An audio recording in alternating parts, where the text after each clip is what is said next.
Hello everyone. DTPLSB primary teacher की post के लिए प्रीवियस ईयर की कट ऑफ को हम यहाँ पर डिस्कस करेंगे और जानेंगे कि 2023 वैकेंसी में कितने मार्क्स को टारगेट करके चलना चाहिए, जिससे कि हम एक सटीक तैयारी के साथ अपनी सीट को कंफर्म कर सकें। यहाँ हमारा बेस होगा पिछली दो भर्तियाँ। तो पिछली दो भर्तियों की ई-डोजियर कट ऑफ और फाइनल सिलेक्शन की कट ऑफ को हम यहाँ पर डिस्कस करेंगे। साथ ही इसके पैटर्न को भी समझने की कोशिश करेंगे, जिससे हमें 2023 PRT भर्ती के बारे में एक बेसिक आइडिया मिल जाएगा कि कितना स्कोर कम से कम हमें एक टारगेट के रूप में अचीव करना है, ताकि नेगेटिव मार्किंग और नॉर्मलाइजेशन जैसे फैक्टर्स को मिनिमाइज करते हुए अपना सिलेक्शन कंफर्म कर सकें। इन शॉर्ट, यहाँ पर हम मछली की वो आँख देखेंगे जिसको हमें भेदना है। अर्जुन और अभिमन्यु दोनों ही बहादुर थे, दोनों चक्रव्यूह को भेजना जानते थे, लेकिन चक्रव्यूह के बाहर निकलना केवल अर्जुन ही जानता था। इसलिए अभिमन्यु ने चक्रव्यूह में प्रवेश तो कर लिया, लेकिन लड़ते लड़ते वहीं पर ख़त्म हो गया। और अर्जुन पूरे महाभारत में एक हीरो की तरह उभर कर सामने आया और उसने युद्ध भी जीत लिया। DTPLSB में फॉर्म तो सभी भरते हैं, अभिमन्यु, दुर्योधन, भीम, नकुल, सहदेव, धृतराष्ट्र, भीम, अश्वत्थामा, बाकी सब रह जाते हैं अभिमन्यु बनकर। तो हमें अर्जुन बनना है, अभिमन्यु नहीं। पहले बात करते हैं 2017 वाली वैकेंसी की। तो 2017 वाली वैकेंसी में कैटेगरी वाइज जो वैकेंसी, कैंडिडेट्स, कट ऑफ और सिलेक्शन का कट ऑफ है वो कुछ इस तरह से था कि जनरल कैटेगरी के लिए वैकेंसी थी 1610। इसमें ई-डोजियर भरने के लिए 3224 कैंडिडेट्स शॉर्टलिस्ट किए गए थे। ई-डोजियर का कट ऑफ था इनके लिए 117.52, जिसमें कुछ कैंडिडेट्स को निकालकर फाइनल सिलेक्शन का कट ऑफ बना था 125.74। तो यहाँ पर फाइनल सिलेक्शन और ई-डोजियर का डिफरेंस आप इजीली देख सकते हैं। और यहाँ पर ई-डोजियर और फाइनल सिलेक्शन की कट ऑफ में जो डिफरेंस है वो है 8.22 मार्क्स का। ठीक है, तो यहाँ पर थोड़ी समझने वाली बात यह है कि वैकेंसी से लगभग दूने कैंडिडेट्स बुलाए गए ई-डोजियर भरने के लिए, जिनके लिए कट ऑफ रखा गया 117.52 मार्क्स का। उनमें से आधे वैकेंसी जितने कैंडिडेट 125.74 कट ऑफ को लेकर सेलेक्ट हो गए। तो जो कैंडिडेट्स बचे वो लाई करे 8.22 मार्क्स के अंदर। ठीक है, तो 8.22 मार्क्स के अंदर लाई करने वाले कैंडिडेट्स की संख्या है 1614।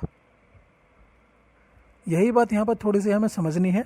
ये वो कैंडिडेट्स थे जिन्होंने अपना पूरा फोकस सिर्फ और सिर्फ कट ऑफ के अंदर आने में लगाया, सिलेक्शन पर नहीं। क्योंकि सिलेक्शन पर अगर वो लगाते तो कम से कम 5 या 10 नंबर का मार्जिन लेकर ज़रूर चलते। तो हमें ये गलती नहीं करनी। जनरल के वो कैंडिडेट जो 130 का टारगेट लेकर चले होंगे यहाँ पर, सिर्फ वही अपनी सीट को कंफर्म कर सके। बाकी लोग निकलते चले गए, कुछ ई-डोजियर से पहले और कुछ ई-डोजियर के बाद। 200 मार्क्स में से 117 अगर हम नंबर देखें तो कोई बड़ा टारगेट नहीं लगता। इसलिए अधिकतर कैंडिडेट यही गलती करते हैं और इसे ही अपना टारगेट बनाकर चलते हैं। यह गलती हमें नहीं करनी। हमें पहले ही कम से कम 10 नंबर का मार्जिन लेकर के चलना है, ताकि अगर ह्यूमन एरर के कारण एग्ज़ाम में 2-4 नंबर ऊपर नीचे भी हो जाएं तो भी हमारा सिलेक्शन कंफर्म रहे, कट ऑफ के अंदर हम अपनी जगह बना पाएँ। सेम कंडीशन दूसरी कैटेगरीज में भी बन रही है, जैसे कि OBC में 1286 वैकेंसी के सापेक्ष 2576 कैंडिडेट से ई-डोजियर भरवाया गया, जो कि दुगनी संख्या ही है लगभग। ठीक है, कट ऑफ डिफरेंस की बात करें OBC में तो सिलेक्शन का कट ऑफ था 110.98 और ई-डोजियर का था 98.50। तो डिफरेंस हुआ 12.48 मार्क्स का, जिसमें लाई करने वाले कैंडिडेट की संख्या हुई इसी कैलकुलेशन के हिसाब से 1290 कैंडिडेट्स। ठीक है, तो यहाँ पर एक पैटर्न उम्मीद है आप लोगों के समझ में आ गया होगा कि कट ऑफ में अगर 4 नंबर बढ़ते हैं तो लगभग 400 कैंडिडेट्स कट ऑफ से बाहर हो जाते हैं। इसी तरह से कट ऑफ में अगर 4 नंबर नीचे आते हैं तो 400 कैंडिडेट्स कट ऑफ के अंदर आ जाते हैं। बस यही यहाँ पर हमें थोड़ी सी समझने वाली बात थी। अब बात करते हैं अगली वैकेंसी जो 2021 में निकली थी। इसमें पदों की कुल संख्या थी 434, जिन पर कुल फॉर्म भरे गए थे 60,489। इनमें से ई-डोजियर के लिए शॉर्टलिस्ट किए गए थे 1817 कुल कैंडिडेट्स, सभी कैटेगरीज को मिलाकर। इसमें अगर हम कट ऑफ को देखें तो जनरल कैटेगरी के लिए 313 वैकेंसी पर 1261 कैंडिडेट्स ई-डोजियर के लिए बुलाए गए थे, जिनका कट ऑफ रहा था 154.31 और सिलेक्शन हुआ था 159.75 कट ऑफ पर। यहाँ पर अगर आप देखें कि जो इनके बीच का डिफरेंस था ई डोजर की कट ऑफ और सिलेक्शन की कट ऑफ का, वो पहले के कंपैरिजन में कुछ कम है। सिर्फ 5.44 नंबर का ही डिफरेंस यहाँ पर दोनों कट ऑफ्स में हम देख सकते हैं। 2017 में अगर जनरल कैटेगरी की बात करें तो उसमें दोनों कट ऑफ का डिफरेंस जो था वो 8.4 नंबर का था, जो 2021 में 5.4 नंबर रह गया। ऐसे ही अन्य कैटेगरीज में भी डिफरेंस कम हुआ है। इसका रीज़न यहाँ पर समझना बहुत ही ज़रूरी है। कुछ रीज़न है। सबसे पहला रीज़न तो है वैकेंसी का कम होना, दूसरा है ज़्यादा स्टूडेंट की डेंसिटी, क्योंकि स्टूडेंट की संख्या जो है वो इसमें काफ़ी ज़्यादा बढ़ गई कंपेरेटिव टू वैकेंसी, और तीसरा और सबसे इम्पोर्टेंट रीज़न है नॉर्मलाइजेशन, जो पहले नहीं था, 2021 में लागू हो गया था। पहले जहां 4 नंबर पर 400 कैंडिडेट का पैटर्न फॉलो कर रहा था, अब कट ऑफ स्टूडेंट डेंसिटी का पैटर्न फॉलो कर रहा है। जनरल में डेंसिटी सबसे ज़्यादा होती है, मैक्सिमम होती है, तो 5.4 नंबर पर ही 948 कैंडिडेट आ गए ओबीसी। इसके साथ ही यहाँ पर हमें ये बात भी पता चलती है कि एक एक नंबर कितना इंपॉर्टेंट है।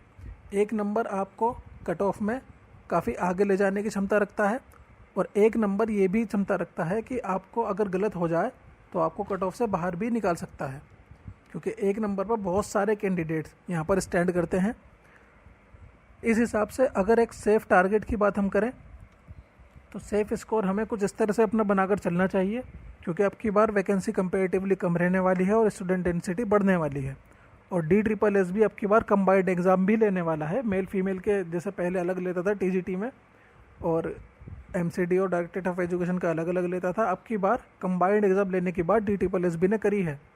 तो इस हिसाब से हमें अपना टारगेट जो है सेफ़ स्कोर वो इस तरह से लेके चलना है कि जनरल कैटेगरी की बात अगर करें तो वैकेंसी अगर अब की बार जैसे कि रिक्विजिशन भेजी गई है, जिसमें 625 डायरेक्टरेट ऑफ एजुकेशन और 20 MCD की, तो आपको अगर अपना एक सेफ़ स्कोर की बात हम करें तो वो 160 या इससे ज़्यादा ही रखना है। अगर आपको 160 का स्कोर ज़्यादा लग रहा है तो दिल्ली में अगर आप गेस्ट टीचर की मेरिट देखें उठा करके, तो वहाँ पर 90% वाले आपको बहुत सारे कैंडिडेट्स मिल जाएंगे जो गेस्ट टीचर की जॉब कर रहे हैं।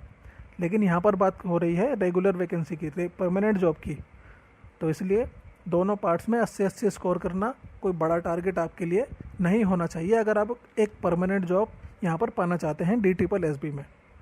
OBC की बात करें तो 182 प्लस अगर वैकेंसी रहती है तो आपको 145 प्लस अपना सेफ़ स्कोर बना करके चलना है कम से कम। SC में 140 प्लस, ST में 130 प्लस, EWS के लिए 150 प्लस, ठीक है। PWD की अगर बात करें तो 145 प्लस OH और 140 VH के लिए आपको एक सेफ़ स्कोर कम से कम अपना बना करके चलना है। अपनी तैयारी इस तरह से करनी है और एक सीट DSSB से खींच करके ज़बरदस्ती निकाल करके ले जाए।